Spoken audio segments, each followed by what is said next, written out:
There was once upon a time a fisherman who lived with his wife in a pigsty close by the sea, and every day he went out fishing. And he fished, and he fished.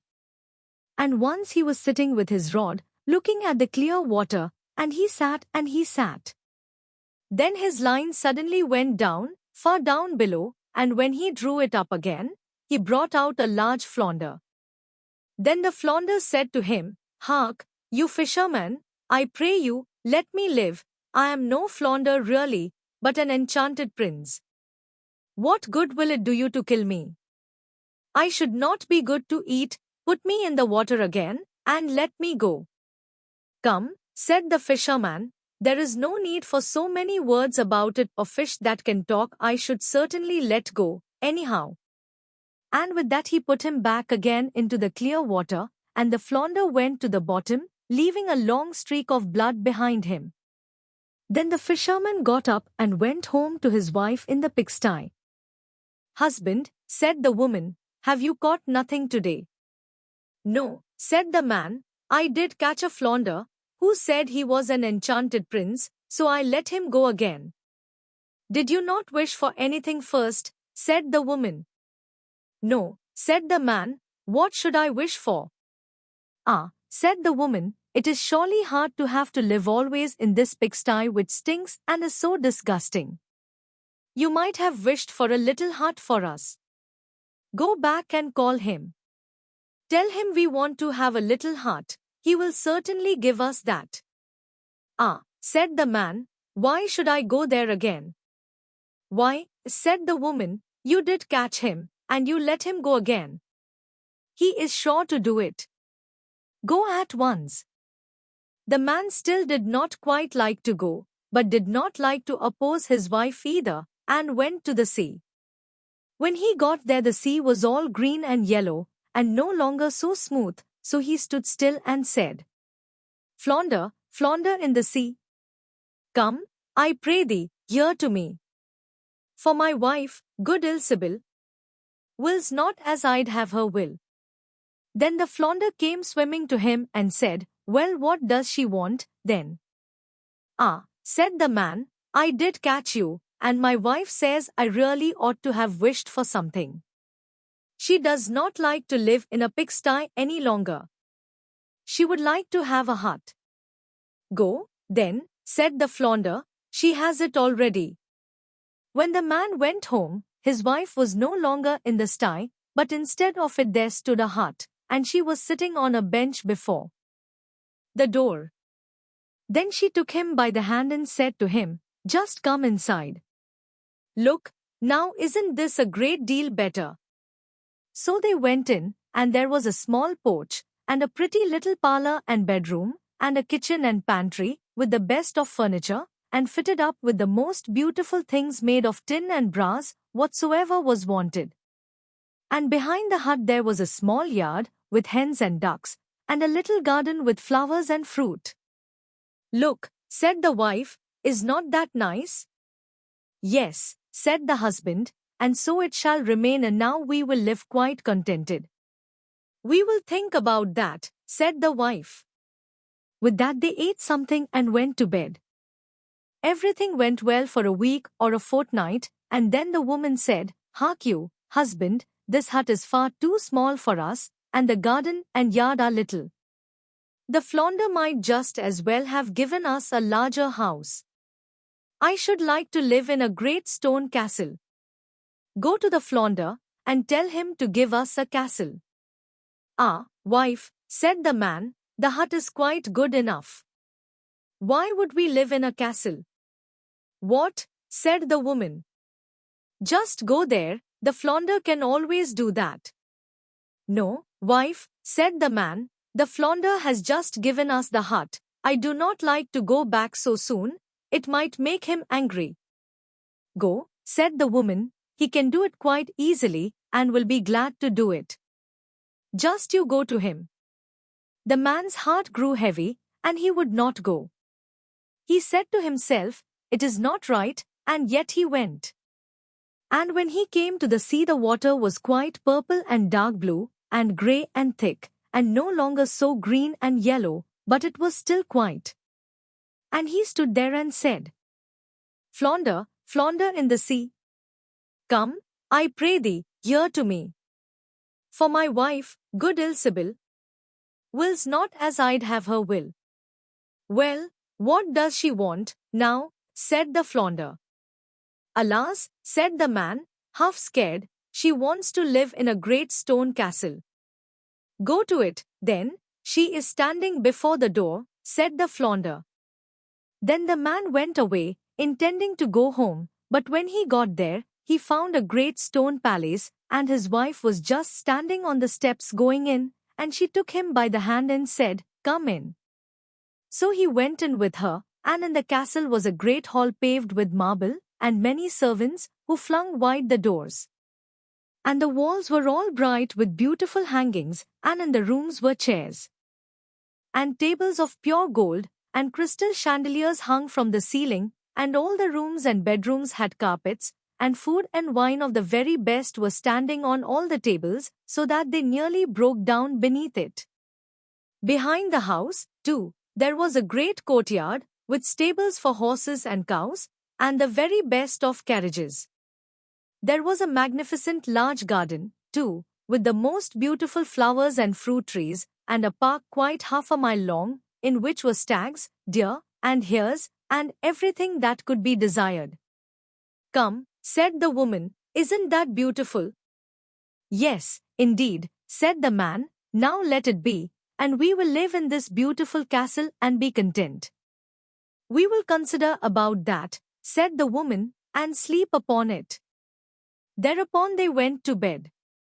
Next morning the wife awoke first, and it was just daybreak, and from her bed she saw the beautiful country lying before her. Her husband was still stretching himself, so she poked him in the side with her elbow, and said, Get up, husband, and just peep out of the window. Look you, couldn't we be the king over all that land? Go to the flounder, we will be the king. Ah, wife, said the man, why should we be king? I do not want to be king. Well, said the wife, if you won't be king, I will. Go to the flounder, for I will be king. Ah, wife, said the man, why do you want to be king? I do not like to say that to him. Why not, said the woman. Go to him this instant. I must be king. So the man went, and was quite unhappy because his wife wished to be king. It is not right, thought he. He did not wish to go, but yet he went. And when he came to the sea, it was quite dark grey, and the water heaved up from below, and smelt putrid.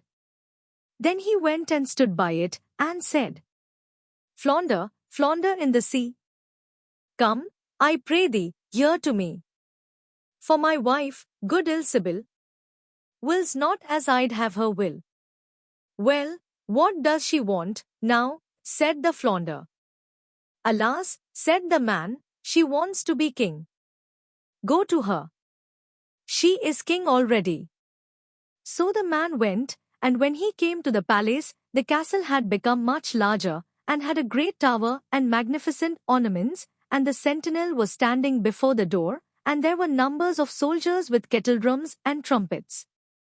And when he went inside the house, everything was of real marble and gold, with velvet covers and great golden tassels.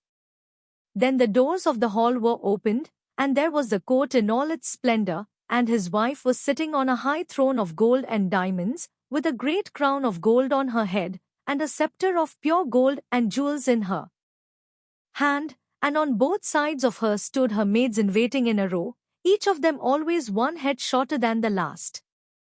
Then he went and stood before her, and said, Ah, wife, and now you are king.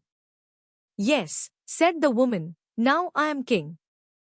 So he stood and looked at her, and when he had looked at her thus for some time, he said, And now that you are king, let all else be, now we will wish for nothing more. No, husband, said the woman, quite anxiously, I find time passes very heavily, I can bear it no longer. Go to the flounder, I am king, but I must be emperor, too. Oh, Wife, why do you wish to be emperor? Husband, said she, go to the flounder. I will be emperor. Alas, wife, said the man, he cannot make you emperor. I may not say that to the fish. There is only one emperor in the land. An emperor the flounder cannot make you. I assure you he cannot. What, said the woman, I am the king, and you are nothing but my husband. Will you go this moment? Go at once. If he can make a king, he can make an emperor. I will be emperor. Go instantly. So he was forced to go. As the man went, however, he was troubled in mind, and thought to himself, it will not end well. It will not end well. Emperor is too shameless. The flounder will at last be tired out. With that he reached the sea, and the sea was quite black and thick, and began to boil up from below, so that it threw up bubbles, and such a sharp wind blew over it that it curdled, and the man was afraid. Then he went and stood by it, and said, Flounder, flounder in the sea, come, I pray thee, here to me. For my wife, good Ilsebil, wills not as I'd have her will. Well, what does she want, now? Said the flounder. Alas, flounder, said he, my wife wants to be emperor. Go to her, said the flounder. She is emperor already.